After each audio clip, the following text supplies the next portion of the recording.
اس کے جسم کے سارے اعضاء آہستہ آہستہ پرسکون ہونے لگے۔ اس وقت وہ صرف سونا چاہتی تھی، ایک گہری پرسکون نیند جسے دنیا کے ہر غم سے دور لے جائے۔ اگر آپ خان ہاؤس سے میلوں دور نظر دورائے تو یہ شہر کے وسط میں بنے اس رہائشی بلڈنگ کا منظر تھا، جس کے ایک اپارٹمنٹ میں اپنے کمرے میں ابتسام سخت تیش کا شکار تھا، غصے میں اپنے بال ہاتھوں کی مٹھیوں میں بھرتا، بے بسی اور اذیت کا شکار کمرے میں ادھر سے ادھر چکر کاٹ رہا تھا۔ ڈریسنگ کے سامنے آ کر رکا، خود کو شیشے میں دیکھا، چہرہ حد سے زیادہ سرخ ہو رہا تھا، آنکھوں میں غصے کے ساتھ واضح تکلیف اور بے بسی نظر آ رہی تھی۔ اس نے غصے سے ڈریسنگ کا سارا سامان زمین بوس کر دیا۔ کمرے میں زوردار چھناکے کے ساتھ آواز ابھری، سارا سامان نیچے گرتا بکھرا، شیشے کی چیزیں چکنا چور ہو گئی، مگر اسے پھر بھی سکون نہ ملا، نہ ہی تکلیف کم ہوئی۔ تمہاری جان میں اپنے ہاتھوں سے لوں گا فرجاد، اپنی قبر کی تیاری کرو۔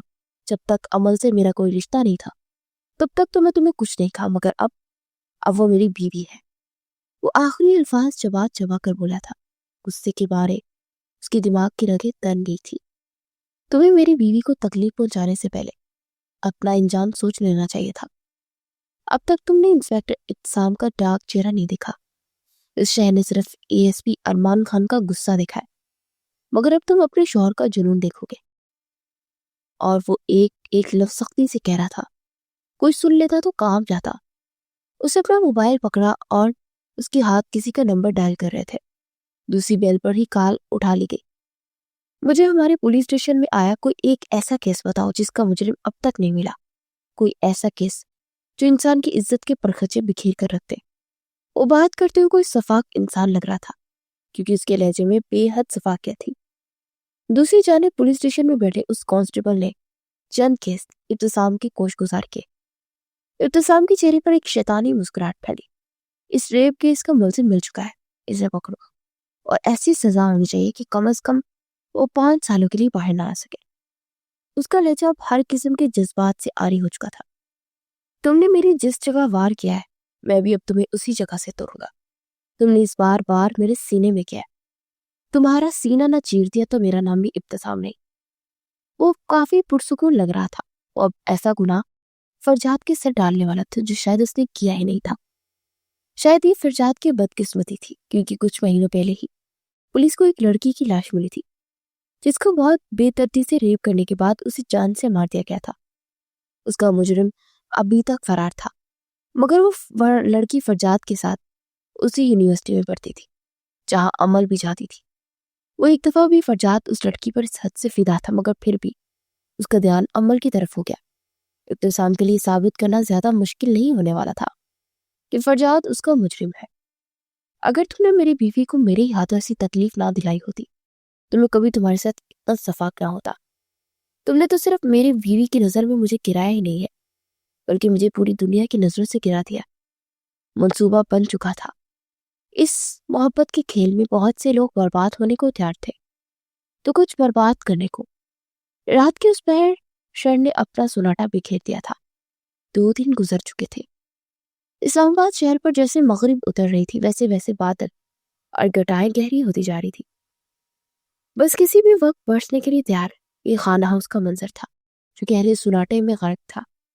ایسا لگتا تھا جیسے یہاں کے مکین سانس بھی نہیں لے رہے۔ اتنی خاموشی میں دستک کی آواز ابھری، کمرے کے دروازے پر دستک ہوئی، مگر بیڈ پر پڑے وجود کی جسم میں کوئی حرکت نہ ہوئی۔ کل رات والی پوزیشن میں وہ بیڈ پر اسی نائٹ ڈریس میں لیٹی تھی، بس اب کمبل سر پر نہیں تھا، اس کی جگہ آنکھوں پر بازو رکھے ہوئے تھا۔ شاید وہ جانتی تھی کہ دروازے پر کون ہے، اس لیے اس کے وجود میں کوئی جنبش نہ ہوئی۔ دوسری بار بھی دستک ہوئی، آنے والے نے تیسری بار دستک نہیں دی۔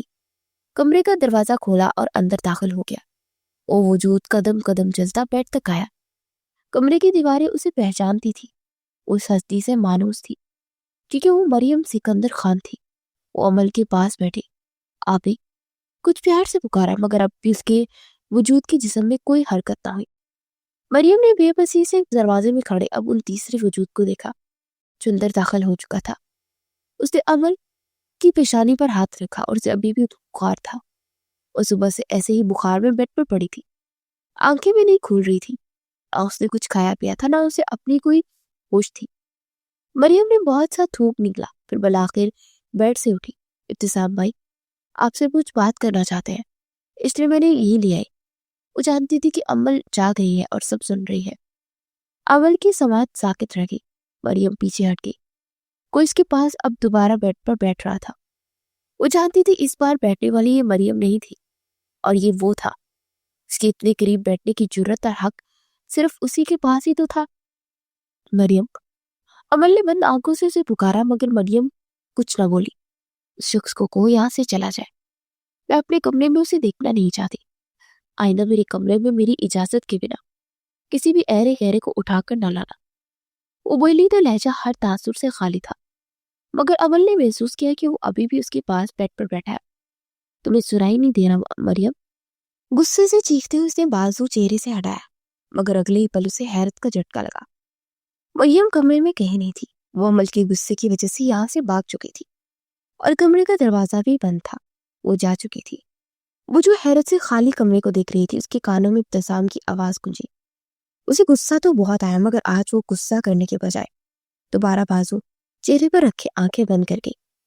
غصہ ان پر کیا جاتا ہے جن پر مان ہو، اور یہ شخص عمل کے سارے مان توڑ چکا تھا۔ چند پل کمرے میں خاموشی چھائی رہی۔ آج اس نے ایک بار بھی ابتسام کو نہیں دیکھا۔ ابتسام کو تکلیف ہوئی۔ عمل، اس نے بہت محبت سے پکارا، مگر عمل آج اس کی پکار پر بحری بن چکی تھی۔ ابتسام اس کے مزید قریب ہوا، محبت سے اس کے بالوں کو چھوا۔ عمل کو کوئی احساس نہ ہو کہ اس کے بال چہرے پر سے سائڈ ہٹا رہا تھا، جیسے اس کی انگلیاں عمل کے گال سے مس ہوئی۔ عمل نے تیزی سے اس کا ہاتھ اپنے چہرے سے دور کیا۔ اپنے یہ غلیظ ہاتھ میری وجود سے دور رکھو۔ آج اس کے لہجے میں کوئی غصہ نہیں تھا۔ عمل کا لہجہ ہر جذبے سے خالی تھا۔ وہ مزید اس شخص پر کچھ بھی ظاہر نہیں کرنا چاہتی تھی، یہاں تک کہ اپنا غصہ بھی نہیں۔ ابتسام کے سینے میں اس کے الفاظ نوکیلی خنجر کی طرح پیوست ہوئے۔ ایک بار میری بات تو سن لو، مجھے وضاحت کا موقع تو دو۔ خدا کی قسم میں تمہیں کوئی دھوکہ نہیں دیا، میں صرف تم سے محبت کرتا ہوں۔ میں اگر میں کسی اور میں انٹرسٹڈ ہوتا تو ان سے نکاح ہی کیوں کرتا؟ میں صرف ایک کیس حل کرنے کی کوشش کر رہا تھا۔ وہ لڑکی بہت بڑے ریکٹ کے ساتھ جڑی ہوئی ہے، میں صرف اسے شیشے میں اتار رہا تھا۔ وہ کافی مہینوں بعد ہمارے ہاتھ آئی تھی۔ وہ بھی بتا ہی رہا تھا جب اسے محسوس ہوا کہ عمل کا جسم کانپنے لگا تھا۔ وہ شاید رو رہی تھی، اور پھر تم نے سوچا کہ کیوں نہ اس کے ساتھ ایک رات گزار لو۔ آخر تمہارا کیس زیادہ ضروری تھا نا، اس کے لیے تم کچھ بھی کر سکتے تھے۔ وہ اپنا بازو چہرے پر سے ہٹا کر تکلیف سے پوچھ رہی تھی۔ عمل، ابتسام کو لگا کسی نے اس کے چہرے پر زناٹے دار تھپڑ دے مارا تھا۔ اس تھپڑ کی تکلیف عمل کے ہاتھ سے مارے ان تھپڑوں سے زیادہ تھی۔ اپنی اس گندی زبان سے میرا نام مت لو۔ تم جانتے ہو نا کہ مجھے دھوکہ اور بے وفائی سے خوف آتا ہے۔ تم نے پھر وہی کیا۔ تم مردوں کو کیا لگتا ہے کہ عورتوں کو بے وقوف بنانا آسان ہوتا ہے، یا ہم عورتیں کم عقل ہوتی ہیں تو تم مردوں کی ہر غلطی معاف کر دیں گی؟ وہ بول رہی تھی، مگر آج لہجے میں صرف تکلیف تھی، کوئی غصہ نہیں تھا۔ نہیں، ایسا نہیں تھا۔ میں ان بیویوں جیسی نہیں ہوں جن کا شوہر کسی دوسری عورتوں کے ساتھ وقت گزارنے کے بعد گھر آئے اور بیوی سب نارمل کہہ کر اس کے ساتھ خوشی خوشی رہے۔ میں باوقار عورت ہوں انسپیکٹر۔ میں وہی عورت ہوں جس نے اپنا نکاح توڑ کر اپنی عزت سلامت رکھی تھی۔ میں نے دلہن بن کر نکاح سے انکار کیا تھا، کیونکہ مجھے اپنی عزت اور اپنا وقار سب سے زیادہ عزیز ہے۔ تمہیں کیا لگا تھا تم جو کرو گے تو مجھے پتہ نہیں چلے گا؟ اس کے بعد اگر تم میرے ساتھ نارمل ہو جاؤ گے تو میں تمہیں کسی ٹیپیکل بیوی کی طرح معاف کر دوں گی۔ وہ بول رہی تھی، اور وہ ابتسام کو نہیں دیکھ رہی تھی، وہ چھت کو دیکھ رہی تھی۔ ابتسام خاموشی سے اس کے پاس بیٹھا اور اسے بولتے ہوئے سن رہا تھا۔ اس نے ایک بار بھی عمل کو خاموش کروانے کی کوشش نہیں کی تھی۔ وہ چاہتا تھا وہ سب بولے، اس کے اندر کیا چل رہا ہے وہ سب باہر آ جائے، اور وہ صرف اسے سنے۔ مجھے اس بات سے فرق نہیں پڑتا کہ تم مجھ سے محبت کرتے ہو یا نہیں، فرق مجھے اس بات سے پڑتا ہے کہ تم میرے وفادار نہیں رہے۔ مجھے ایسا مرد نہیں چاہیے۔ جب آج تک میں نے فرجات کو معاف نہیں کیا تو تمہیں کیسے کر دوں؟ وہ تو پھر میرا چنا ہوا مرد تھا۔ جب عورت اپنے پسندیدہ مرد کے پیچھے پاگل ہو جائے تو وہ عورت باوقار نہیں رہتی۔ تمہارا قصور یہ ہے کہ تم نے میرے شوہر ہونے کے بعد کیسے کسی اور کو چھوا۔ تم میرے شوہر بن چکے تھے، تم پر صرف میرا حق تھا۔ جب میں اپنے سارے حق تمہیں سونپ گئی تھی تو یہ تمہارا بھی فرض تھا کہ میرے وفادار رہتے، مگر تم نے میرا مان توڑا۔ اب میں ساری زندگی بھی چاہوں گی بھی تو تمہیں ساتھ نہیں چل سکتی، اس لیے بہتر ہے کہ ہم عزت سے اپنے راستے الگ کر لیں۔ میں تمہیں بھول جاؤں گی تو ایسا بھی نہیں کہوں گی، کیونکہ یہ کوئی فلم نہیں ہے اور نہ ہی مجھے ڈائلاگس بولنے آتے ہیں۔ میں تمہیں کبھی نہیں بولوں گی، ہمیشہ یاد رکھوں گی کہ تم نے مجھے کون سی تکلیف دی، اور آئندہ زندگی میں مجھے ہر مرد سے دور رکھنے میں مدد کرے گی۔ جب عورت کسی کے نکاح میں چلی جاتی ہے تو اس پر فرض ہوتا ہے کہ وہ اپنے جسم کی اور اپنی عزت کی حفاظت کرے، وہ اپنے شوہر کی وفادار رہے۔ اگر عورت کسی سے ہنس کر بات بھی کر لے تو وہ بری بن جاتی ہے، اپنے شوہر کو دھوکہ دینے والی کہلائی جاتی ہے۔ تو پھر یہی قانون ایک مرد پر کیوں نہیں لگتے؟ مرد بھی جب ایک عورت کو اپنے نکاح میں لیتا ہے تو کسی دوسری کے سامنے اپنی باہیں نہیں کھولتا، نہ ہی کسی دوسری کے سامنے خود کو بے لباس کرتا ہے۔ عزت برابر ہوتی ہے، خواہ مرد ہو یا عورت، دونوں ہی وفادار رہتے ہیں۔ تم تو دو دن بھی میری وفادار نہ رہ سکے، اس لیے اب میں تمہارے ساتھ کبھی نہیں چل سکتی۔ چلے جاؤ میری زندگی سے دور، ہو سکے تو پلیز کبھی میرے سامنے مت آنا، تمہیں دیکھوں گی تو میرے زخم تازہ ہو جائے گے۔ بول بول کر اس کا سانس پھول گیا تھا۔ ابتسام نے جواب میں کچھ نہیں کہا، مگر وہ ویسے ہی وہیں بیٹھا رہا، وہ وہاں سے کہیں نہیں گیا۔ ہاں، تم نے بالکل ٹھیک کہا، تمہاری ہر بات ٹھیک ہے۔ کافی دیر بعد اس کے جسم میں حرکت ہوئی۔ میں جانتا ہوں تم نے جو دیکھا وہ سچ تھا، اس میں کوئی جھوٹ نہیں تھا، لیکن میں سچ کہہ رہا ہوں عمر، میں اب بھی تمہارا وفادار ہوں۔ میں نے اس عورت کو ہاتھ بھی نہیں لگایا۔ جو منظر تم نے دیکھا باخدا وہ سچ تھا، مگر وہ سارا سچ نہیں تھا۔ میں کیسے ثابت کروں گا؟ یہ سب میں نہیں جانتا، مگر محبت پہلے اعتبار مانگتی ہے۔ کیا سچ میں تم مجھ سے محبت کرتی بھی ہو یا نہیں؟ یہ کیسی محبت تھی تمہاری جس پہ تمہیں مجھ پر ذرا سا بھی اعتبار نہیں؟ وہ کہہ رہا تھا بہت تکلیف سے، لہجے میں کوئی غصہ، طنز یا ناراضگی نہیں تھی، بس تکلیف تھی۔ عمل کو لگا جیسے کسی نے اس کے وجود پر ٹھنڈا پانی انڈیل دیا ہو۔ وہ ساکت رہ گئی۔ مگر یہ کس نے کہا کہ میں تم سے محبت کرتی ہوں؟ مجھے تم سے کوئی محبت نہیں ہے۔ کافی دیر بعد عمل کی آواز ابتسام کے کانوں میں گونجی، جیسے اس نے واضح دلیل دی ہو۔ ابتسام اس کے جواب میں کچھ نہیں کہا، بس مسکرایا تھا اور اس کی کلائی پکڑی جیسے اس کا بخار چیک کر رہا تھا۔ تمہیں تو بہت تیز بخار ہے، نرمی سے اس کی کلائی چھوڑ دی۔ اب وہ بیڈ سے اٹھا۔ میں جانتا ہوں میرے ساتھ تم ہاسپٹل تو جاؤ گی نہیں، اس لیے یہ نہیں کہوں گا کہ چلو آؤ تمہارا چیک اپ کرواؤں اور میڈیسن لا دو، اس لیے میں میڈیسن مریم کے ہاتھ بھجوا دوں گا، کھا لینا۔ اس کے مزید قریب آیا اور اب نرمی سے اس کے بال چھو رہا تھا۔ عمل نے اپنا سانس تک روک لیا۔ اسے نہیں دیکھ پا رہی تھی، بس چھت کو گور رہی تھی۔ اسے دیکھ رہا تھا، کچھ محبت تھے، کچھ فکر مندی سے۔ میں تم سے ناراض نہیں ہوں، نہ خفا، مگر اب دوبارہ تمہارے سامنے تب آؤں گا جب تمہیں یقین ہو جائے گا کہ میں نے تمہیں کوئی دھوکہ نہیں دیا۔ وہ عمل کی چہرے کے پاس جھکا۔ عمل کے دل میں ایک گونسا بھرا تھا، بہت زور سے۔ تمہیں واقعی ایسا لگتا ہے کہ میرے ہاتھ اتنے باوقار ہے کہ ہر غیر عورت کو چھوتے ہیں؟ تمہیں میرے لمس میں کسی غیر عورت کا لمس شامل ہوتا محسوس ہو رہا ہے کیا؟ عمل آنکھیں میچ کے اسے دیکھنے کی ہمت نہیں کر پا رہی تھی۔ اگر میرے ان ہاتھوں نے کسی دوسری کو چھوا ہوتا تو یہ تمہیں چھونے کے بعد پرسکون نہ ہوتے۔ اب اس کے پاس بیٹھ گیا اور بہت پاس، پھر اس کے چہرے پر مزید چکا۔ عمل اس کی سانسیں اپنے چہرے پر پڑتی محسوس کر سکتی تھی۔ اس نے آنکھیں اور زور سے میچ لی، پھر وہ جو ہوا وہ عمل نے کبھی سوچا بھی نہیں تھا۔ اسے اپنے ماتھے پر ابتسام کے لبوں کا لمس محسوس ہوا۔ وہ ساری اندر تک لرز گئی۔ ایک عجیب سا احساس اس کے وجود میں اتر گیا تھا۔ اس کے ماتھے پر لب رفتہ اسے ساکت کر گیا۔ چند پل بعد پیچھے ہوا۔ میں خدا کی قسم کھا کر کہتا ہوں کہ میرے وجود میں کسی اور دوسری عورت کو نہیں چھوا ہے۔ میرے ان لبوں نے کسی غیر عورت کو نہیں چھوا۔ تم میری بیوی ہو اور ہمیشہ میری ہی رہو گی۔ مجھے فرق نہیں پڑتا کہ دنیا مجھے کیا سمجھتی ہے، بس تم مجھے غلط سمجھنا چھوڑ دینا، تبھی ہم دوبارہ ملیں گے۔ اب میں واقعی تمہارے سامنے نہیں آؤں گا، مگر تم سے بے خبر نہیں رہوں گا۔ فرجات یہی چاہتا تھا کہ تم مجھ سے بدگمان ہو جاؤ، اور وہ اپنے پلان میں کامیاب ہو گیا، مگر میں بھی تم سے بے حد بے شمار محبت کرتا ہوں، چاہ کر بھی تمہیں اور تم سے محبت کرنا نہیں چھوڑ سکتا۔ کیا تمہیں اب بھی لگتا ہے کہ میں نے کسی اور کو چھوڑ کر تمہاری محبت کی توہین کی ہے؟ وہ پوچھ رہا تھا یا اس کے کانوں میں زہر پھونک رہا تھا؟ امل اندازہ نہ کر سکی۔ وہ ہلکا سا مسکرایا، پھر بیڈ سے اٹھا اور اس کا ہاتھ اپنے ہاتھ میں لبوں سے لگایا، پھر اسی نرمی سے چھوڑ کر دروازے کی جانب بڑھ گیا۔ جب تک امل نے آنکھیں کھولی وہ جا چکا تھا، شاید ہمیشہ کے لیے۔ امل نے دروازے کی جانب دیکھا، مگر اب سب کچھ خالی ہو چکا تھا، کمرہ، راہداری بھی، اور شاید امل کا دل بھی۔ اس کی آنکھیں آنسو سے بھری ہوئی تھی، وہ رو رہی تھی، اور پھر روتے اس نے دوبارہ بازو چہرے پر رکھے۔ اس کے اندر ایک طوفان برپا تھا، وہی طوفان جو اس وقت اسلام آباد شہر پر اترا تھا۔ فرجاد کو پولیس نے پکڑ لیا تھا۔ اس دن کے بعد ابتسام واقعی اس کے سامنے نہیں آیا تھا۔ داعش نے دوبارہ سے امل سے کوئی رابطہ کیا، وہ اپنی بات کا پکا تھا۔ اسی طرح 1 مہینہ گزر گیا۔ امل کی گاڑی اس بنگلے میں داخل ہوئی۔ اس نے آج سفید رنگ کی ٹخنوں کو چوتی ریشمی فراک پہن رکھی تھی، اس کے کناروں پر ہلکا گولڈن کام ہوا تھا۔ وہ گاڑی سے نکلی تو اسے گارڈن میں ہی ارمان دکھائی دیا۔ آج ارمان نے اسے فون کیے بلایا تھا کیونکہ اسے امل کی کسی مدد کی ضرورت تھی۔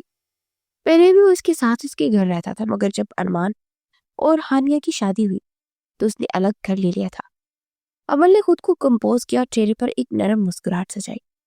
وہ سیدھا گارڈن میں آئی اور اس کے سیدھے لمبے بال کھلے ہوئے تھے جو ہوا کے دوش پر بار بار اس کے کانوں اور کندھوں کو چھو رہے تھے۔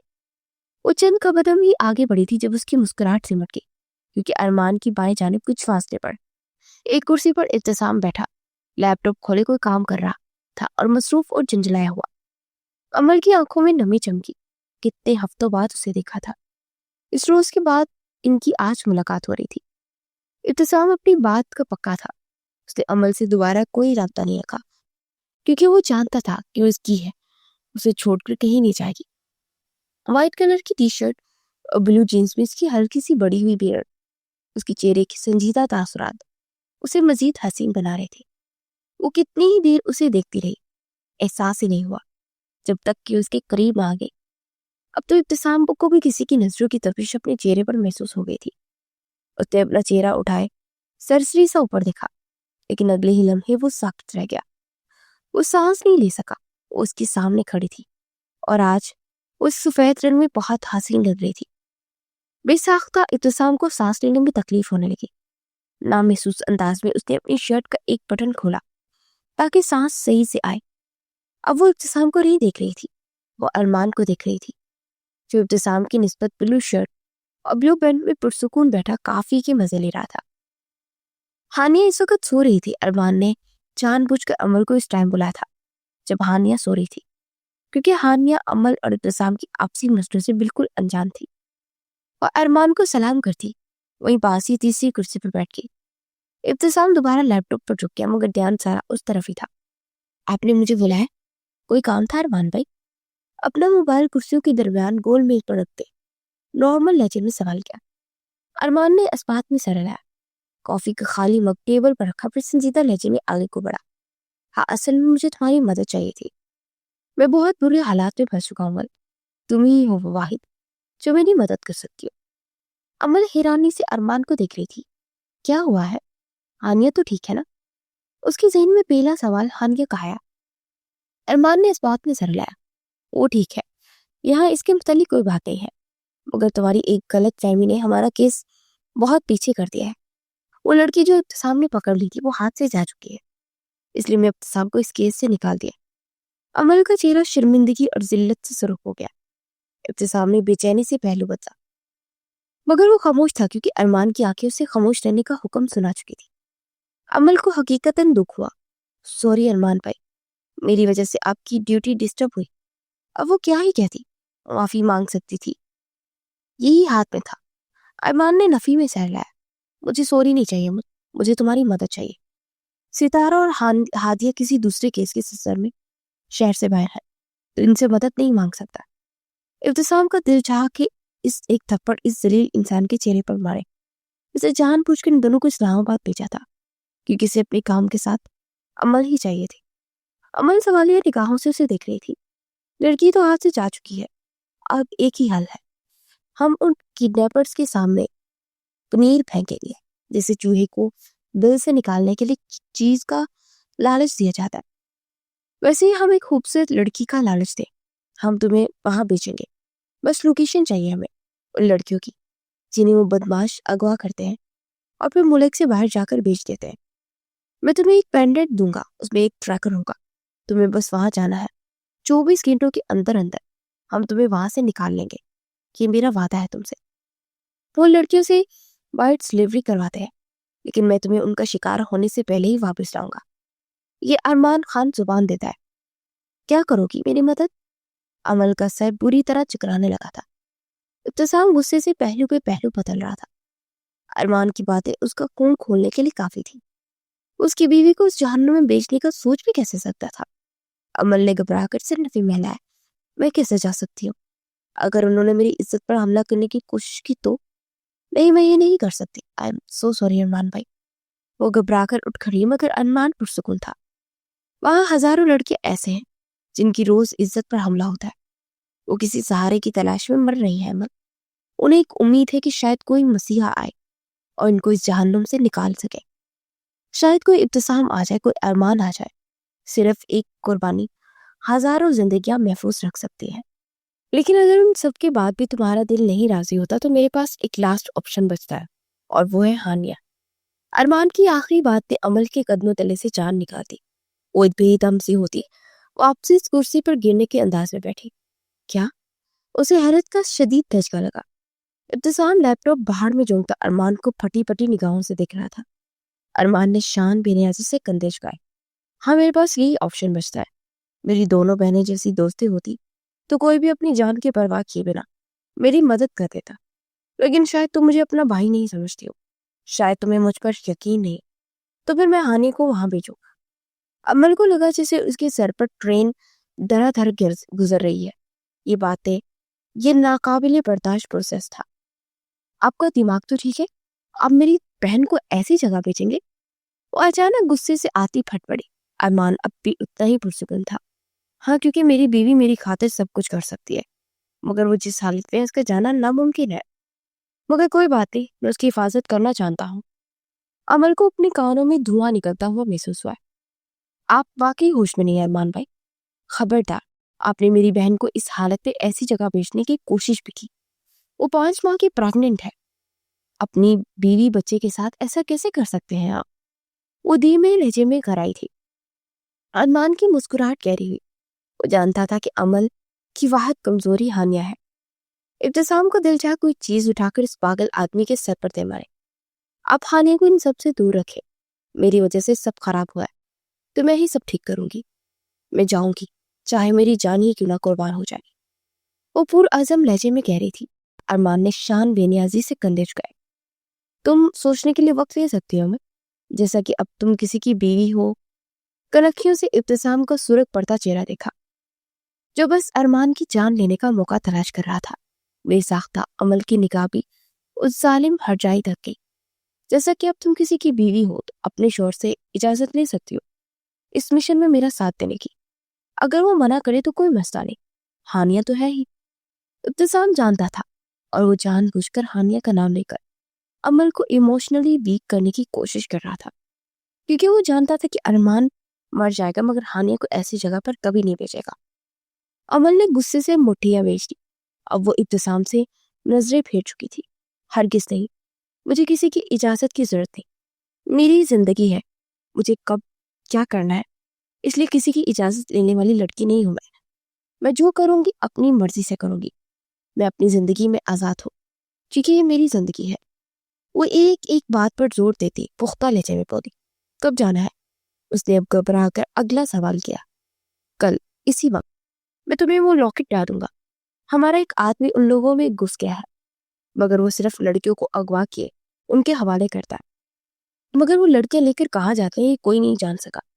ہمیں بس یہی جاننا ہے کہ لڑکیاں جاتی کہاں ہے۔ ہمیں کسی فیمیل پولیس آفیسر کو بھیجیں گے تو وہ فوراً پہچان لے گی، بس اسی لیے تمہاری ضرورت ہے۔ عمل نے سمجھنے والے انداز میں سر ہلایا۔ دل میں ایک امید کی کرن تھی کہ شاید ابتسام کچھ کہے، اسے جانے سے روک دے، منع کرے، مگر وہ خاموش رہا۔ عمل کے دل میں جو ایک چھوٹی سی امید کی جھلک تھی وہ چھناکے سے ٹوٹ گئی۔ ہانیہ کہاں ہے؟ وہ بات بدل گئی۔ اندر کمرے میں سو رہی ہے۔ ارمان کا پرسکون جواب آیا۔ اچھا، میں اسے دیکھ لوں۔ اتنا کہتے وہ اندر چلے گئے۔ اس کی جانے کی دیر تھی کہ ابتسام برق رفتاری سے اپنی کرسی سے اٹھا اور اگلے ہی پل ارمان کے سر پر کھڑا اس کا گریبان دبوچ چکا تھا۔ ارمان جیسے محفوظ ہوا۔ کمینے بیوی ہو میری، اپنی بیوی کا نام لے کر تم میری بیوی کو پاگل بناؤ گے؟ تم اسے وہاں نہیں بھیجو گے ورنہ میں تمہارے پولیس اسٹیشن کو آگ لگا دوں گا۔ باہر میں گیا گیس۔ وہ چیخا نہیں دہاڑا تھا۔ ارمان ہنس پڑا۔ بہت خیانت مند چور ہو تم۔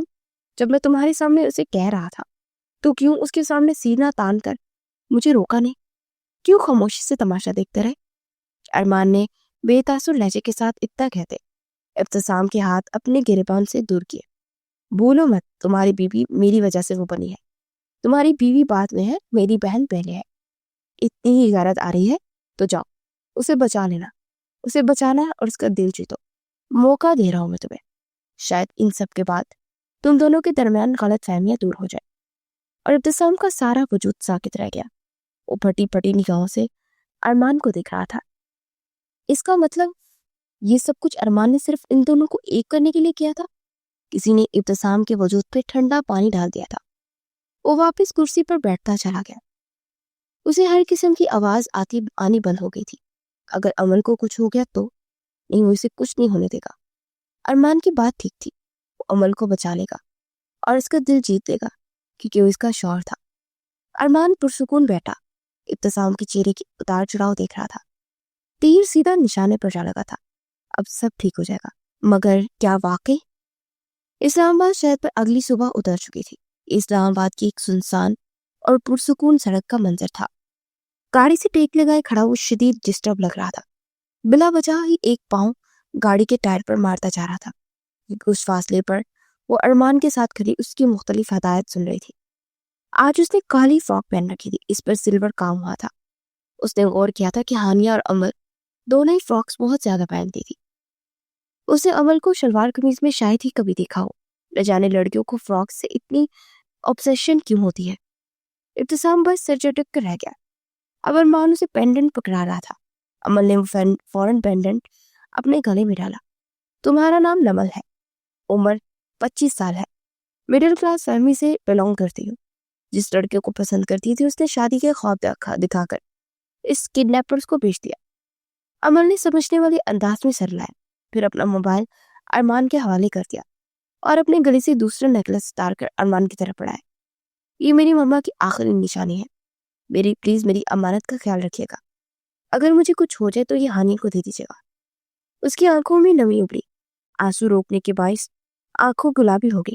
ایسا کچھ مت پوچھو، تمہیں بچانے کی تمہارے محافظ آئیں گے، بس مجھ پر بھروسہ رکھو اور اس پینڈنٹ کا خیال رکھنا کسی کو شک نہ ہو۔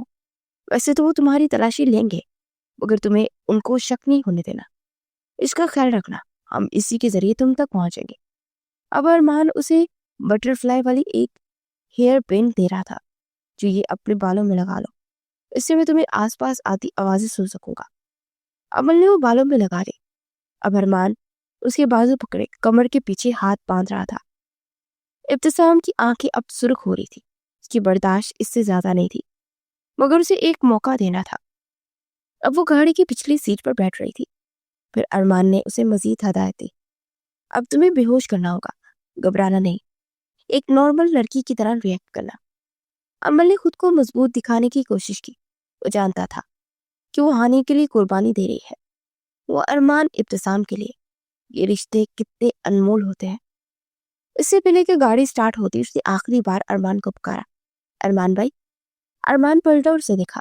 اگر مجھے کچھ ہو جائے تو ہانیہ کو بتائیے گا، میں اس سے بہت محبت کرتی ہوں، اور اسے کہیے گا کہ میری بات مریم کو سنبھال لینا کیونکہ مریم کو ہمیشہ ایک بڑی بہن کی ضرورت رہتی ہے۔ ہانیہ اس کی آئیڈیل ہے۔ اور آنسو آنکھوں کی باڑ توڑ کے گالوں پر پھسل گئے۔ اور اپنے دوست سے کہے گا کہ میں مرنے سے پہلے اسے معاف کرتی ہوں، میں نے اسے آزاد کر دیا خود سے، اس تعلق سے بھی۔ اور وہ کچھ کہنا چاہتی تھی، بولا نہیں جا رہا تھا کیونکہ آنسو مزید تیزی سے بہنے لگے۔ ارمان نے ایک مان سے ایک بڑے بھائی کی طرح اس کے سر پر ہاتھ رکھا۔ میں کسی کو کچھ نہیں کہوں گا، تم یہ سب واپس آ کر خود کہنا کیونکہ میں تمہیں کچھ نہیں ہونے دوں گا۔ اس کے ایک ایک لفظ میں پختگی اور سختی تھی۔ امل کو جیسے یقین ہو گیا کہ ارمان اسے کچھ نہیں ہونے دے گا۔ پہلی بار اسے لگا کہ وہ بے آسرا نہیں ہے، اس کے پاس ایک بڑا بھائی ہے۔ ارمان پیچھے ہٹا۔ ڈرائیور نے گاڑی سٹارٹ کی اور ارمان نے اس کے چہرے پر بے ہوشی کی وہ دوا سپرے کی۔ ارمان نے آنکھیں موند لی، شاید وہ اب کبھی اپنوں کو نہ دیکھ سکے۔ گاڑی سٹارٹ ہوتی آنکھوں سے اوجھل ہوتی گئی، وہ جا چکی تھی۔ ارمان واپس پلٹا تو نظر ابتسام تک گئی، جس کا چہرہ ضبط کے باعث سرخ ہو گیا تھا۔ ارمان اس کے قریب آیا اور اس کے کندھے پر ہاتھ رکھا۔ اس نے میری طرف دیکھا بھی نہیں، وہ بس یہاں آئی اور چلی گئی۔ اتنی نفرت تو امل نے کبھی اس فرجاد سے بھی نہیں کی تھی۔ ارمان، وہ مجھ سے نفرت کیسے کر سکتی ہے؟ وہ بھیگی آنکھوں کے ساتھ پوچھ رہا تھا۔ ارمان نے اس کا ہاتھ پکڑا اور امل کا موبائل اور اس کی ماں کی وہ آخری نشانی اس کے ہاتھ پر رکھ دی۔ ابتسام نے حیرت سے وہ چیزیں دیکھی۔ اس نے جانے سے پہلے کہا کہ میں اپنے دوست کو بتا دوں کہ امل اسے معاف کرتی ہے۔ ابتسام کی آنکھوں میں حیرت ہی حیرت آن ٹھہری۔ اس کا مطلب سمجھتے ہو؟ وہ تمہیں اور اپنے رشتے کو ایک چانس دینا چاہتی ہے۔ اب جاؤ اور اسے وہاں سے نکال کر لاؤ، کیونکہ وہ تمہاری بیوی ہے۔ تمہاری عزت ثابت کرو کہ تم اس سے محبت کرتے ہو۔ ارمان اس کے سینے پر ہاتھ رکھے ہاتھ مار رہا تھا اور جب اس کی غیرت جگا رہا تھا۔ یہ اس کی ماں کی نشانی ہے، وہ مجھے امانت دے کر گئی ہے۔ اب جاؤ اور اسے اس کی امانت واپس کراؤ اور اس کی امانت کی حفاظت کرو اور اپنی امانت کی بھی۔ سنجیدگی سے کہتے اس نے اپنی جیب سے ایک موبائل نکالا۔ اس پر امل کی لوکیشن، آس پاس سے آتی آوازیں، شور سنائی دے رہا تھا۔ اب سنو کیا کرنا ہے، میرے پاس ایک پلان ہے جس سے امل کو تمہاری قدر ہو جائے گی۔ ارمان اس کے پاس کھڑا سرگوشی میں کچھ سمجھا رہا تھا۔ ابتسام نے اپنے دل سے بہت بڑا بوجھ سرکتا ہوا محسوس کیا۔ زندگی میں ایک ارمان خان جیسا دوست ہر شخص ڈیزرو کرتا ہے۔ آپ کے پاس کچھ ہو نہ ہو، ایک ارمان خان جیسا ہونا چاہیے۔ اس کا دماغ گہری غنودگی میں تھا۔ اس نے بہت مشکل سے اپنے آنکھیں کھولنے کی کوشش کی۔ آنکھیں کھلی تو کسی انجان کمرے میں بیڈ پر پڑی تھی۔ اب اس کے ہاتھ کھولے جا چکے تھے۔ امل نے اپنے حواس بحال کیے اور اٹھ کر بیٹھی۔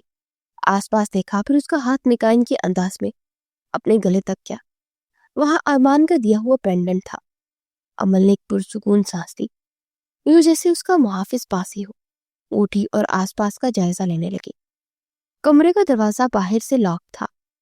امل کے دماغ میں ارمان کی ہدایت گونجی اور اگلی پل وہ دروازہ کھٹکھٹاتی اونچی آواز میں مدد مانگنے لگی۔ کوئی ہے؟ پلیز دروازہ کھولو، مجھے باہر نکالو، کوئی ہے؟ تم لوگ؟ 5 منٹ بھی نہیں گزرے تھے جب دروازہ کھلا اور 2 لڑکیاں اندر داخل ہوئی، اور دونوں نے یونیفارم پہن رکھا تھا، شاید وہ گارڈ تھی۔ امل کا دل سچ میں گھبرا گیا۔ کون ہو تم لوگ؟ مجھے یہاں کیوں لائے ہو؟ پلیز مجھے جانے دو۔ وہ رو رہی تھی، ان سے بھیک مانگ رہی تھی، جیسے یہاں آنے والی کوئی بھی لڑکی مانگتی ہے۔ ایک نے اسے بالوں سے دبوچا، تم آج سے یہی رہو گی، اس لیے اگر اب کوئی آواز نکالے تو تجھے گونگی کرنے میں 1 منٹ نہیں لگاؤں گی، اور اب تجھے آواز نہ آئے تیری، یہاں رہنے کی اب عادت بنا لے۔ وہ نفرت اور غصے سے کہتی امل کو زمین پر دھکا دیے کمرے سے باہر نکل گئی تھی۔ امل کا دل سوکھے پتے کی مانند لرز رہا تھا۔ وہ واپس دروازے تک گئی، مگر دروازہ بند ہو چکا تھا۔ وہ دروازہ کھٹکھٹاتی رہی، دوبارہ کوئی نہ آیا۔ وہ نامحسوس انداز میں سارے کمرے کا جائزہ لیتی رہی۔ جب اسے محسوس ہوا کہ کمرے میں کیمرے لگے ہیں، 2 گھنٹوں بعد دروازہ کھلا اور ایک لڑکی کھانا رکھ کر واپس چلی گئی۔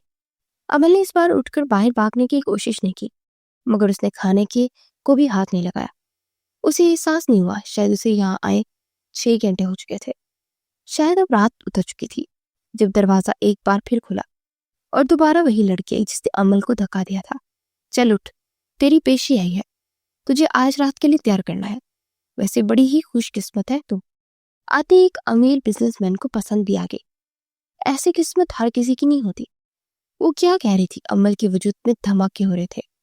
رات، امیر بزنس مین، چل اٹھ، یہ لباس تبدیل کر، سختی سے ہدایت کی، مگر امل نے جیسے لباس کو دیکھا اس کا چہرہ سرخ ہوا۔ ہرگز نہیں، میں یہ بیہودہ لباس نہیں پہنوں گی۔ وہ چلائی تھی، مقابل کو غصہ آیا۔ مجھ سے بدتمیزی کرے گی؟ اس نے رکھ کے ایک تھپڑ امل کے چہرے پر دے مارا۔ امل کو اپنے آس پاس دھماکے ہوتے ہوئے محسوس ہوئے۔ اس کا سر چکرا گیا۔ زندگی میں پہلی بار کسی نے اسے تھپڑ مارا تھا، مگر امل نے وہ لباس پہننے سے صاف منع کر دیا۔ اس نے غصے سے امل کو گردن سے دبوچا۔ جب نظر امل کی پینڈنٹ تک گئی، اس نے ایک چٹکی سے وہ پینڈنٹ کھینچا۔ امل کی گردن پر زنجیر سے بہت بری طرح زخم کر گئی. نہیں پلیز اسے کچھ مت کرنا, یہ میرے لیے بہت خاص ہے. عمل نے بے بسی سے درخواست کی. اچھا اگر چاہتی ہو کہ میں اسے چھوڑ دوں تو چل لباس تبدیل کر. مگر عمل روتی ہوئی نفی میں سر ہلا رہی تھی. میں مر جاؤں گی مگر ایسا لباس نہیں پہنوں گی.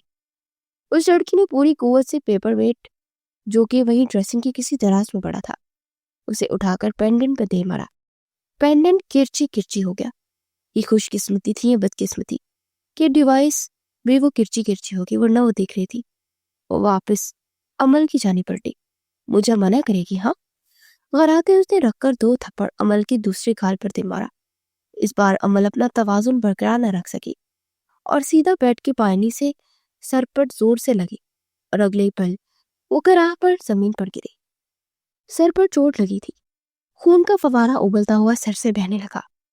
عمل کی آنکھوں کے سامنے اندھیرا چھا رہا تھا. وہ چاہتی تو اس لڑکی کو جان سے مار سکتی تھی. اتنی خوددار اور عزت نفس تو عمل میں تھی ہی. مگر ارمان نے کہا تھا کہ وہ ماریں گے تو نارمل لڑکی کی طرح ہی ریئیکٹ کرنا. مگر اب اسے لگا کہ وہ مزید زندہ نہیں رہ پائے گی. اس کی آنکھیں بند ہونے لگی. اسے محسوس ہوا اب آنکھیں بند ہو گئی تو کبھی کھل نہیں پائیں گی. اسے آخری بار اپنوں کے چہرے دیکھ لینے چاہیے. آج اسے شدت سے ابتسام یاد آیا تھا. کاش وہ یہاں ہوتا تو اسے بچا لیتا.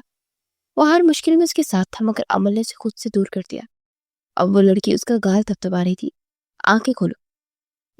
زیادہ بے ہوش ہونے کی کوشش کی تو جان سے مار دوں گی. عمل کے دماغ تاریکی میں جانے لگا. اب اسے محسوس ہوا کہ اس کے سر پر عارضی پٹی کر رہی تھی. مگر پھر کانوں میں موبائل کی گھنٹی کی آواز گونجی. اس کا موبائل بج رہا تھا. عمل کے کانوں میں دور سے آواز پڑنے لگی. جی باس. تیار نہیں ہو رہی؟ کچھ پل خاموشی چھا گئی. اوکے باس. اگر اس سیٹ کو کوئی مسئلہ نہیں تو مجھے کیا مسئلہ ہوگا؟ میں یہاں سے ایسے ہی رہ آتی ہوں. اسی ہولیے میں کال کٹ گئی. اب وہ اسے اٹھا رہی تھی. عمل کی آنکھیں تو کھلی تھی مگر ذہن ابھی کچھ بھی پروسیس نہیں کر پا رہا تھا. اس کے ہاتھ بندھے ہوئے تھے, آنکھیں بھی. اسے کہیں لے کر جا رہے تھے. مگر عمل کے دماغ میں ایک ہی بات گونج رہی تھی کہ وہ تو ابتسام کے نکاح میں ہے. اگر ابتسام پر فرض تھا صرف اس کے ساتھ رہنا تو اس پر بھی فرض تھا صرف ابتسام کی ہو کر رہنا. ہر چیز بات میں یہاں تک کہ جان بھی سب سے پہلے.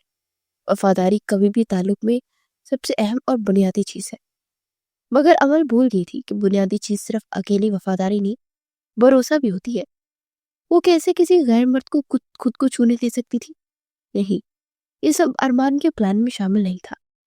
مگر کیا واقعی عمل کو آج کی رات اپنی زندگی کی بھیانک رات معلوم ہو رہی تھی؟ شاید اب کوئی اس کی مدد کو نہ آ سکے. شاید اب سب تباہ ہو جائے. شاید اب وہ کبھی سر اٹھا کر جینے کے قابل نہ رہے. اسے اس طریقے میں بھی صرف ایک چہرہ یاد آ رہا تھا. ایک امید تھی شاید وہ آ جائے. اسے آج زندگی میں پہلی بار ابتسام کو شدت سے جلدی آنے کا انتظار تھا. کاش ایک بار اسے کہہ کر آئی ہوتی کہ میرے لیے آ جانا تو آ جاتا. پر شاید اب بہت دیر ہو چکی تھی. اسے کہاں لے کر آئے تھے وہ نہیں جانتی تھی. عمل کے ہار کھول دیے گئے اور اس کی آنکھیں بندی ہوئی وہ پٹی گئی. اس سے پہلے کہ وہ آس پاس دیکھتی سامنے موجود دروازہ کھلا اور لڑکی نے اسے اندر دھکا دے دیا اور اندر پھینکا, پھر دروازہ بند کر دیا. عمل نے بامشکل اپنا بیلنس برقرار رکھا اور آنکھیں کھولے آس پاس دیکھنے کی کوشش کی. کمرے میں مدھم سی روشنی تھی, باقی اندھیرا ہی اندھیرا تھا. عمل نے واپس پلٹ کر بھاگنا چاہا مگر سر پر لگی چوٹ کی وجہ سے اب اسے چکر آنے لگے تھے. وہ کہاں تھی؟ شاید ہوٹل کے کسی کمرے میں. ہاں, کمرے کی بناوٹ یہی بتا رہی تھی کہ وہ کسی ہوٹل میں ہے. عمل ابھی یہ سب سوچ ہی رہی تھی جب اچانک کسی کے قدموں کی چاپ گئی. عمل کو احساس ہوا کہ کوئی بیلے سے کمرے کے صوفے پر بیٹھا ہے مگر اندھیرا ہونے کی وجہ سے وہ اسے دیکھ نہ سکی. وہ کوئی مرد تھا مگر اندھیرے میں کچھ بھی واضح نہ ہو سکا. وہ اب عمل کی طرف قدم دے رہا تھا. عمل نے پیچھے ہونے کی کوشش کی مگر پیچھے صرف دیوار تھی. اس کے بے حد نزدیک آ چکا تھا. عمل کا دل خوف سے دھڑکنے لگا. نہ جانے وہ لوگ اسے کس کے حوالے کر گئے تھے. عمل جانتی تھی کہ اسے یہاں کیوں بھیجا گیا مگر وہ ایسا کچھ نہیں ہونے دے سکتی تھی. اسے کچھ سمجھ نہ آئے کہ کیا کرے. اس شخص کا ہاتھ عمل کے بالوں تک آیا. عمل گھبرا گئی. اسے پوری قوت سے دھکا دیا. مقابل جسے اس سب کے لیے تیار نہیں تھا وہ سنبھل گیا. اس سے پہلے کہ دوبارہ عمل کی جانب پڑتا عمل ایک دم چیخ پڑی. کوئی ہے مجھے بچاؤ, دور رہو مجھ سے, خبردار مجھے ہاتھ مت لگانا, میں کسی کی امانت ہوں, بیوی ہوں میں کسی کی. دور رہو مجھ سے, مجھے چھونا مت اور نہ میں جان سے مار دوں گی۔ اس کی آواز کمرے کی دیواروں سے ٹکرا کر واپس آ گئی کیونکہ کمرہ ساؤنڈ پروف تھا۔ امل کا دماغ بک سے اڑا کیونکہ اب وہ اس کے مزید قریب آ چکا تھا۔ اس کے ہاتھ جیسے امل کے کندھوں تک آئے، امل کے سارے وجود میں زہر اتر گیا۔ وہ بن پانی مچھلی کی طرح تڑپتی اسے خود سے دور کر رہی تھی۔ وہ شخص اسے دونوں کندھوں سے جکڑ چکا تھا۔ بند کمرہ، ایک نامحرم، اور اس وقت اس کی قید میں تھی۔ اس کے ساتھ کیا ہونے والا تھا وہ بہت اچھے سے جانتی تھی۔ وہ اندر تک لڑز رہی تھی۔ نہیں، دور رہو مجھ سے، ابتسام مجھے بچا لو۔ اس نے تڑپتے اس شخص کو پکارا اور ایک دم سے وہ خاموش ہو گئی۔ وہ نہیں جانتی تھی اس نے ابتسام کو کیوں پکارا، اس لیے کہ اس کا شوہر تھا یا محافظ۔ نہیں، اس نے ابتسام کو اس لیے پکارا کیونکہ اس کا لاشعور کہتا تھا کہ وہ کبھی بھی مصیبت میں ہو، کوئی بھی آئے نہ آئے، ابتسام اسے بچانے ضرور آئے گا۔ مگر آج وہ نہیں آیا۔ اس کے ہاتھ ایک بار پھر امل کے بالوں میں چلنے لگے۔ دور رہو، امل چیخنے لگی، یوں جیسے ابھی پاگل ہو جائے گی۔ مقابل مسکرایا مگر اندھیرے کی وجہ سے اس کی مسکراہٹ اسے نظر نہ آئی۔ اسے مزید تنگ کرنے کا ارادہ ترک کر دیا، پھر دھیرے سے اس کے امل کے کان کے پاس رکتے سرکش کی۔ ریلیکس، کہ میں ہی ہوں تمہارا ابتسام۔ ابتسام کی جان، تم نے پکارا اور دیکھو میں حاضر۔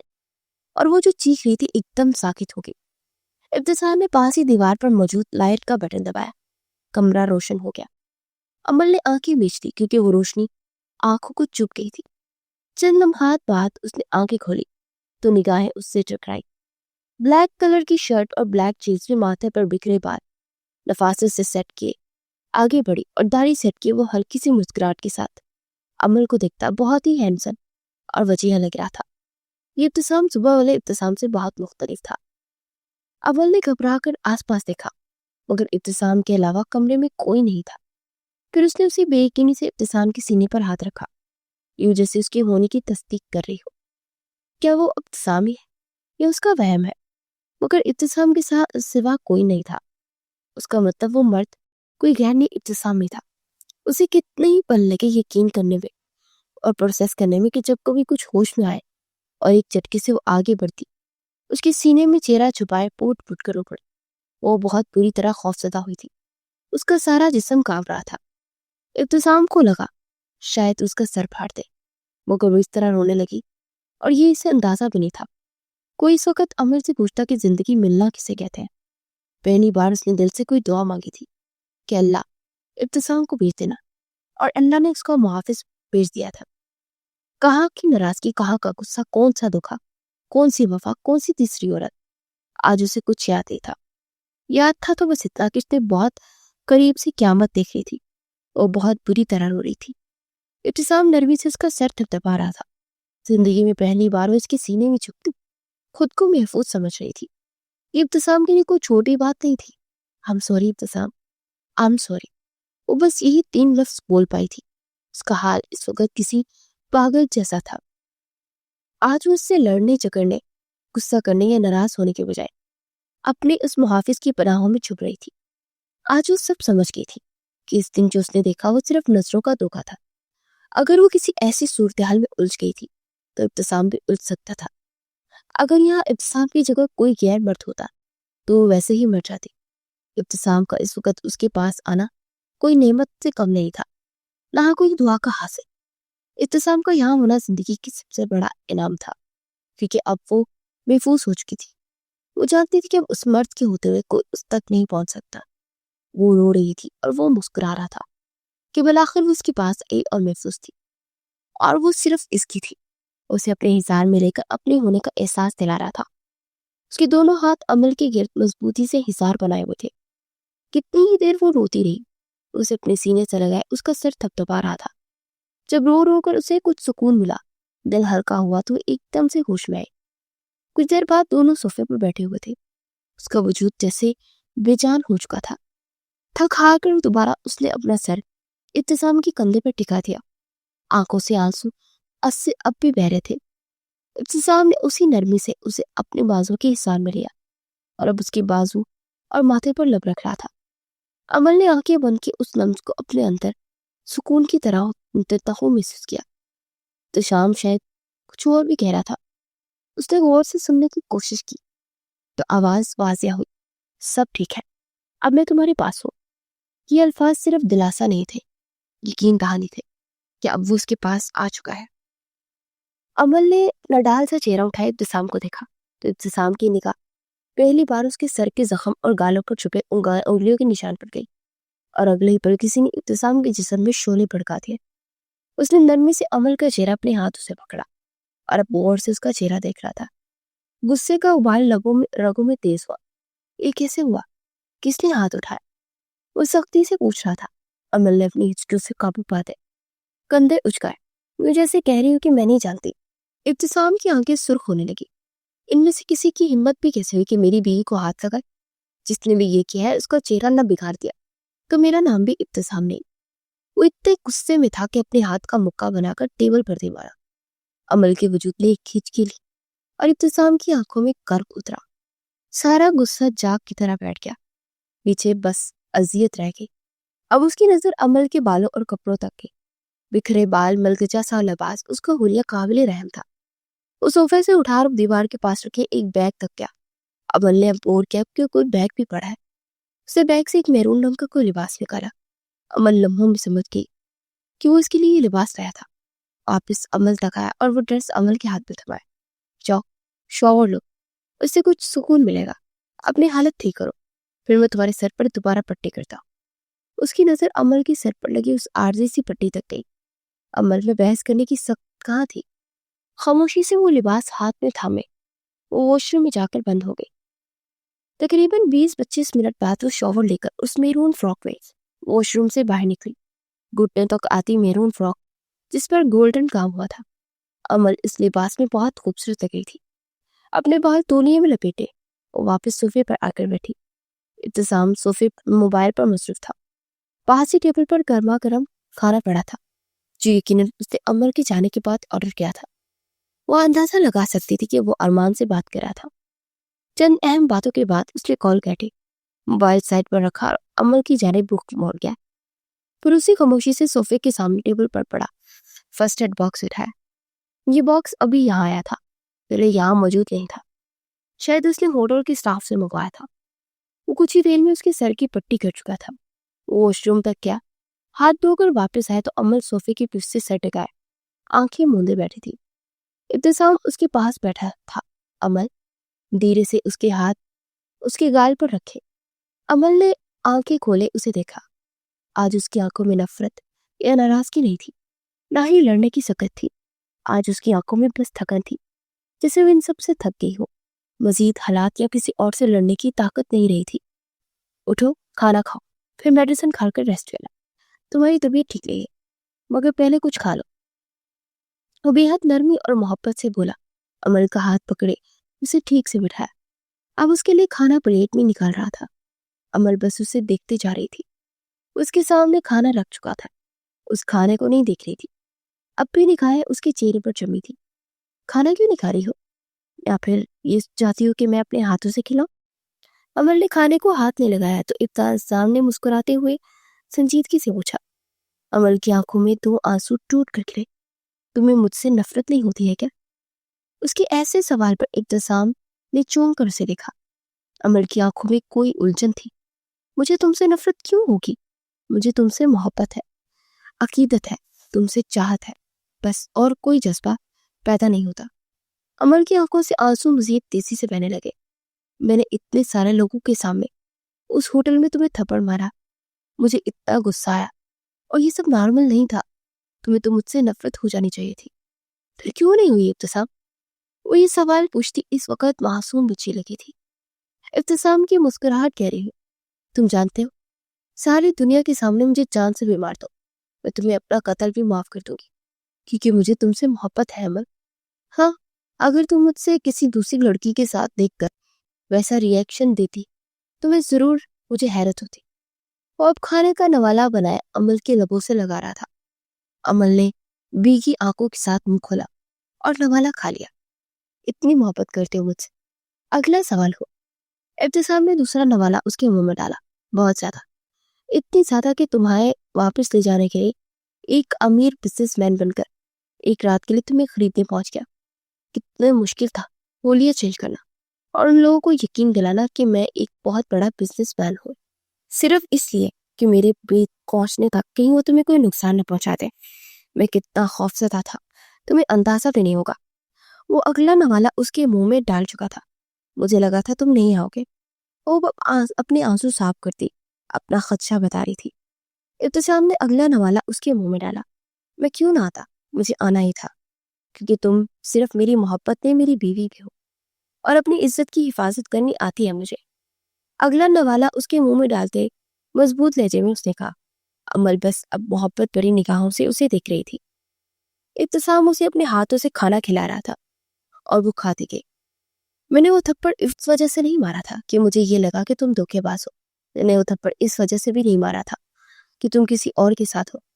میں نے وہ تھپڑ اس وجہ سے مارا تھا کیونکہ میں تم سے محبت کرتی ہوں اور مجھ سے برداشت نہیں ہوا کسی عورت کا تمہارے اتنے قریب ہونا، کیونکہ وہ میری جگہ تھی ابتسام، وہ میری جگہ تھی۔ وہ روتے ہوئے ابتسام کے سینے پر ہاتھ رکھے کہہ رہی تھی۔ ابتسام ساکت رہ گیا۔ یہ جگہ صرف میری ہے، یہاں مجھے ہونا تھا۔ وہ کیوں یہاں تھی؟ ہاں میں مانتی ہوں محبت کرنے سے ڈرتی تھی، مجھے نکاح نہیں کرنا تھا کیونکہ میں دوبارہ وہ تکلیف و اذیت برداشت نہیں کرنا چاہتی تھی۔ لیکن میں نے نکاح کر لیا تھا نا، تو صرف تم میرے ہو گئے تھے۔ اس نے اب اپنا چہرہ ابتسام کے سینے میں چھپا لیا۔ آنسو مسلسل بہ رہے تھے۔ ابتسام کا ہاتھ بے اختیار اس کے بالوں تک گیا۔ میں نے وہ تھپڑ اس لیے نہیں مارا کیونکہ تم نے میرا اعتبار توڑا، میں نے وہ تھپڑ اس لیے مارا کیونکہ تم نے میری جگہ کسی اور کو دینی چاہیے، ڈرامہ ہی چاہے کچھ لمحات کے لیے ہی، لیکن کیونکہ وہ ایک تھپڑ میں نے اس لیے مارا کیونکہ مجھے غصہ آیا تھا، بے حد غصہ۔ اس سسکیوں کے درمیان یہ سب بتاتی دوبارہ پھوٹ پھوٹ کر رو پڑی۔ اپنا چہرہ اب تک ابتسام کے سینے پر چھپا رکھا تھا۔ ابتسام نے دونوں بازوں کے حصار میں اسے لیے مضبوطی سے تھام رکھا تھا۔ کیونکہ میں تم سے محبت کرتی ہوں ابتسام، وہ اب بھی پڑپڑا رہی تھی۔ ابتسام بس اس کا سر سہلا رہا تھا۔ کچھ دیر تک وہ نارمل ہو گئی۔ ابتسام کو اچانک کچھ یاد آیا۔ اس نے اپنی جیب سے عمل کا وہ لاکٹ باہر نکلا، پھر عمل کے قریب ہو کر بیٹھا اور وہ لاکٹ اس کے گلے میں پہنا دیا۔ عمل نے چونک کر اپنے گلے پر ہاتھ رکھا۔ یہ میں نے ارمان بھائی کو دیا تھا، وہ حیرانگی سے پوچھ رہی تھی۔ ابتسام نے سر اسبات میں ہلایا۔ ہاں جانتا ہوں، لیکن تمہارا ولی میں ہوں، تمہاری امانت کی حفاظت کرنے کا پہلا حق میرا ہے، ارمان کا نہیں، اس لیے اس سے میں نے لے لیا۔ تمہارا موبائل بھی میرے پاس ہے، مگر یہ سب چھوڑو، چلو تم ریسٹ کرو، ہم ابھی یہاں سے نہیں نکل سکتے۔ یہ دروازے کے باہر ان کے 2 گارڈز موجود ہیں، لیکن میں تمہیں یہاں سے لے کر ہی جاؤں گا۔ وہ عمل کا ہاتھ پکڑے اسے بیڈ تک لے آیا اور اسے بیڈ پر بٹھانے کے بعد بلینکٹ کھول رہا تھا۔ عمل کچھ متذبذب سی اسے دیکھ رہی تھی۔ لیٹ جاؤ عمل، ابتسام نے کچھ سختی سے تنبیہ کی۔ وہ خاموشی سے لیٹ گئی۔ ابتسام نے کمرے کی لائٹس بند کر دی، پھر اس کے پاس بیڈ کی دوسری سائڈ پر آ کر بیٹھا اور اب اس کے بالوں پر انگلیاں چلا رہا تھا۔ عمل چند پل اسے اپنے قریب دیکھتی رہی۔ اسے دیکھ کر سکون محسوس ہو رہا تھا۔ پھر آہستہ آہستہ اس کا دماغ غنودگی میں جانے لگا اور ابتسام کے چہرے پر نظریں جمائے وہ کب گہری نیند سو گئی اسے احساس تک نہیں ہوا۔ اس کے ایک ہاتھ میں ابتسام کی بازو کی شرٹ تھی۔ ابتسام نے چونک کر اپنا بازو دیکھا۔ وہ کسی بچے کی طرح شرٹ کو مٹھی میں دبوچ کر سو گئی تھی، جسے اسے چھوڑ کر کہیں چلا جائے گا۔ ابتسام کو جی بھر کر اس پر پیار آیا۔ اسے تکلیف میں دیکھ کر جو تکلیف ہوئی تھی وہ الگ تھی۔ آج عمل نے اسے اپنی محبت کا اظہار کیا تھا۔ یہ ابتسام کے لیے کسی اعزاز سے کم نہیں تھا، لیکن آج جو سچائی اس پر آشکار ہوئی تھی کہ عمل اسے لے کر کس قدر جنونی ہے، وہ حیران کن تھی۔ وہ عمل کے بے حد قریب بیٹھا اس کے چہرے کو دیکھتا جا رہا تھا۔ رات سرکتی گئی۔ صبح ہوٹل کا دروازہ بند تھا۔ گارڈ کھولنے کی کوشش کر رہے تھے، بالآخر دوسری جانب چابی سے کھولنا پڑا۔ گارڈ کمرہ خالی تھا۔ ابتسام اور عمل غائب تھے۔ وہ لڑکی اس سیکیورٹی کی ہیڈ تھی۔ وہ قدم قدم چلتی بیڈ تک آئے۔ بیڈ کے این درمیان میں ایک پیپر پڑا تھا۔ اس لڑکی نے پیپر اٹھا کر دیکھا تو اس میں کمپیوٹرائز انگلش میں چند الفاظ لکھے تھے، جس کا مطلب کچھ یوں تھا: اتنی ہائی سیکیورٹی کے باوجود اپنی بیوی کو اپنے ساتھ لے کر جانا، مگر جا کر بھی اس کے ساتھ کو بھی اور کسی کو بھی تلاش نہیں کر سکتی۔ ہاں، میری بیوی کے خوبصورت چہرے پر جو ظلم تم نے کیا ہے، اس کا حساب میں پولیس اسٹیشن میں تم سے سود سمیت ضرور لوں گا۔ اب یہاں کھڑی ہو کر انرجی ویسٹ کرنے سے اچھا ہے جا کر باقی لڑکیوں کو بچاؤ، کیونکہ میری کیلکولیشن کے حساب سے جب تم یہاں میری بیوی کو لینے آئی ہو تو وہاں پولیس باقی ساری لڑکیوں کو تمہاری ناک کے نیچے سے نکال لائی ہوگی۔ پور سیکیورٹی، اس لڑکی کے تن بدن میں آگ لگ گئی۔ وہ اپنا بدلہ لے کر جا چکا تھا، ساری لڑکیاں بازیاب کروا لی گئی تھی۔ اب تم سوچ رہے ہوگے کہ وہ دونوں باہر بند کمرے سے باہر کیسے نکلے، تو غور کرو گے تو بالکنی نظر آئے گی۔ اسے لے کر یہی سے نواکا تھا۔ یہاں سے میلوں دور خان ہاؤس میں اس وقت وہ اپنے کمرے کے بیڈ پر لیٹی گہری نیند سو رہی تھی۔ اعتصام اس کے پاس بیٹھا اس پر بلینکٹ ٹھیک دے رہا تھا، پھر جھکتے ہوئے اس کے ماتھے پر لب رکھے۔ بالآخر وہ اسے حاصل کر چکا تھا، وہ اب صرف اس کی تھی۔